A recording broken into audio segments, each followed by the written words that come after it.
Di tengah hiruk-pikuk dunia modern, di balik gedung-gedung tinggi dan teknologi canggih, sebuah kenyataan pahit masih terus terjadi. Konflik, perang, dan penderitaan.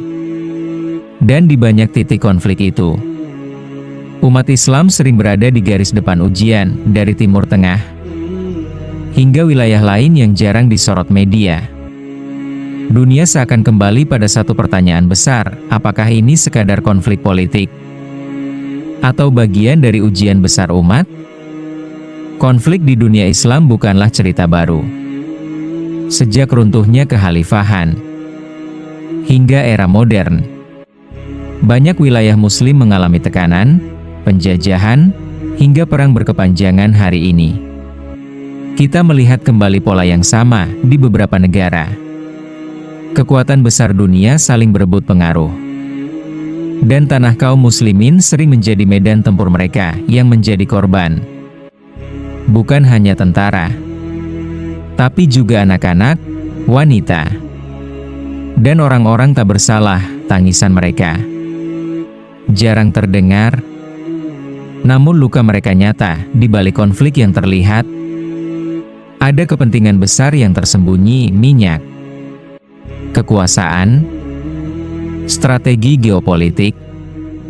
Semuanya saling terkait. Negara-negara besar sering menjadikan wilayah konflik sebagai arena perebutan dominasi, dan tanpa disadari, umat Islam sering menjadi pion dalam permainan besar ini.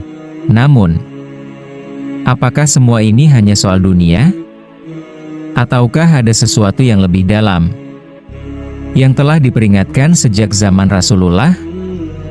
Dalam sejarah Islam, Rasulullah telah mengabarkan bahwa umat ini akan menghadapi masa-masa sulit, masa di mana umat akan banyak, namun lemah. Bukan karena sedikit jumlahnya, tapi karena cinta dunia dan takut mati. Hari ini, banyak dari kita melihat gambaran itu nyata. Persatuan melemah, perpecahan meningkat, dan musuh dengan mudah memanfaatkan kondisi tersebut. Namun di balik semua itu, Allah tidak pernah meninggalkan hambanya. Setiap ujian selalu memiliki hikmah. Di era digital, perang tidak hanya terjadi di medan tempur, tapi juga di media. Informasi bisa dimanipulasi, narasi bisa dibelokkan, dan kebenaran sering tertutup oleh kepentingan. Umat Islam sering digambarkan secara tidak adil, sementara penderitaan mereka tidak selalu mendapat perhatian yang layak. Inilah bentuk lain dari konflik yang tak terlihat, namun sangat berpengaruh. Meski dunia tampak gelap, harapan tidak pernah benar-benar hilang. Di tengah reruntuhan, masih ada doa. Di tengah tangisan, masih ada keimanan. Dan di tengah konflik, masih ada orang-orang yang berdiri untuk kebenaran. Sejarah Islam telah membuktikan bahwa setelah kesulitan, akan datang kemudahan, dan setelah gelap, akan datang cahaya. Mungkin kita tidak berada di medan perang, tapi bukan berarti kita tidak bisa berbuat apa-apa. Doa adalah senjata orang beriman. Kesadaran adalah awal perubahan, dan persatuan adalah kekuatan terbesar umat. Setiap dari kita memiliki peran, sekecil apapun itu, karena perubahan besar selalu dimulai dari langkah kecil. Dunia mungkin sedang bergejolak, konflik mungkin terus terjadi, namun satu hal yang pasti, Allah selalu bersama orang-orang yang sabar, dan umat ini tidak akan pernah benar-benar kalah selama mereka kembali kepadanya. Ketika dunia luar menekan dari berbagai arah, seharusnya umat ini semakin kuat. Namun kenyataannya, yang terjadi justru sebaliknya. Bukan hanya konflik dari luar, tetapi juga perpecahan dari dalam. Dan inilah yang paling berbahaya. Umat Islam hari ini tidak kekurangan jumlah. Dari Asia hingga Afrika, dari Timur Tengah hingga Eropa, Jumlahnya miliaran, namun mengapa tetap lemah? Jawabannya sederhana, tapi menyakitkan. Perpecahan, perbedaan yang seharusnya menjadi rahmat, justru berubah menjadi sumber konflik. Perbedaan pendapat menjadi permusuhan. Perbedaan mazhab menjadi alasan untuk saling menjatuhkan, padahal musuh tidak melihat perbedaan itu. Bagi mereka, semua tetap satu, umat Islam dulu. Umat ini memiliki arah yang jelas, Al-Quran sebagai pedoman, Sunnah sebagai jalan. Namun hari ini, banyak yang mulai kehilangan arah. Sebagian terlalu mengejar dunia, hingga melupakan akhirat. Sebagian lainnya terjebak dalam konflik internal, tanpa solusi nyata, dan sebagian lagi bahkan mulai ragu dengan identitasnya sendiri. Inilah krisis yang tidak terlihat, tapi dampaknya sangat besar jika kita melihat ke belakang. Ini bukan pertama kalinya terjadi dalam sejarah Islam. Jatuhnya kekuatan besar seringkali bukan karena musuh yang kuat, tetapi karena umat yang lemah dari dalam. Ketika persatuan runtuh, maka kehancuran tinggal menunggu waktu, dan hari ini banyak tanda-tanda itu kembali muncul. Apakah sejarah akan terulang?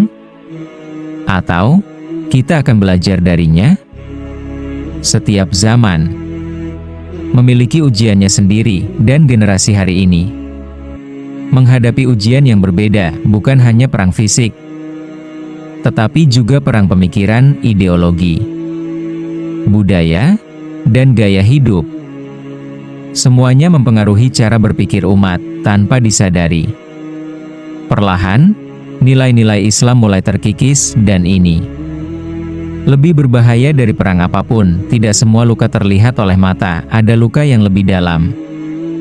Luka pada hati, luka pada iman. Ketika seseorang mulai jauh dari Allah, itulah awal dari kehancuran sejati, dan ketika itu terjadi pada banyak orang, maka dampaknya akan terasa pada seluruh umat. Inilah krisis yang sebenarnya. Namun, meskipun semua terlihat berat, harapan itu masih ada. Selama masih ada yang menjaga sholat, masih ada yang berdoa di malam hari, masih ada yang peduli pada umat, maka harapan tidak akan pernah padam. Karena janji Allah itu pasti, bahwa setelah kesulitan akan ada kemudahan. Pertanyaannya sekarang, apakah umat ini akan terus terpecah, atau mulai bangkit kembali? Karena di balik semua ujian ini, akan datang satu masa di mana kebenaran akan kembali tegak, dan itu dimulai dari perubahan kecil, dari dalam diri kita sendiri. Di saat dunia terasa semakin gelap, di saat konflik tak kunjung reda, muncul satu pertanyaan besar. Apakah ini akhir? Atau justru awal dari kebangkitan? Sejarah telah berulang kali menunjukkan bahwa setelah kehancuran, selalu ada kebangkitan, dan umat ini memiliki janji yang tidak dimiliki oleh umat lain. Dalam keyakinan umat Islam, ada satu hal yang tidak pernah berubah.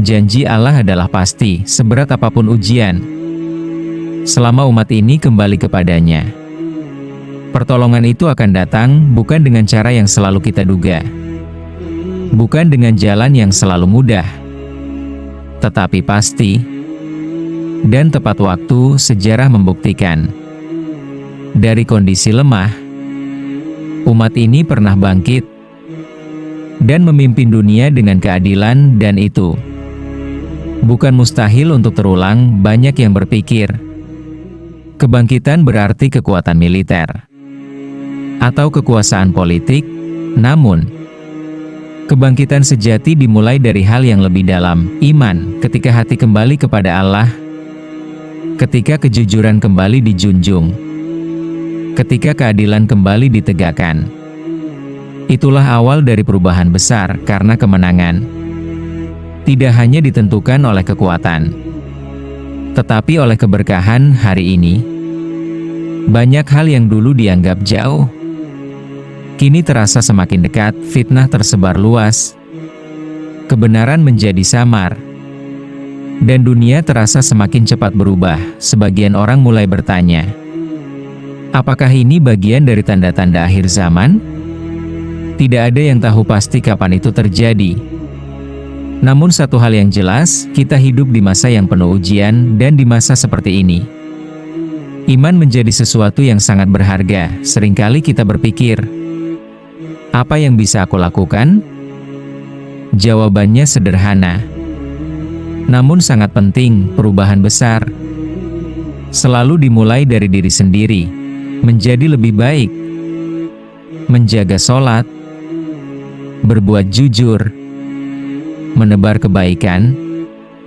Hal-hal kecil itu, jika dilakukan oleh banyak orang, akan menjadi kekuatan besar, karena kebangkitan umat bukan dimulai dari pemimpin, tetapi dari rakyatnya. Di tengah semua kekacauan, selalu ada generasi yang berbeda, generasi yang lebih sadar, lebih peduli, dan lebih dekat dengan agamanya. Mereka mungkin tidak sempurna, tetapi mereka memiliki satu hal penting, keinginan untuk berubah.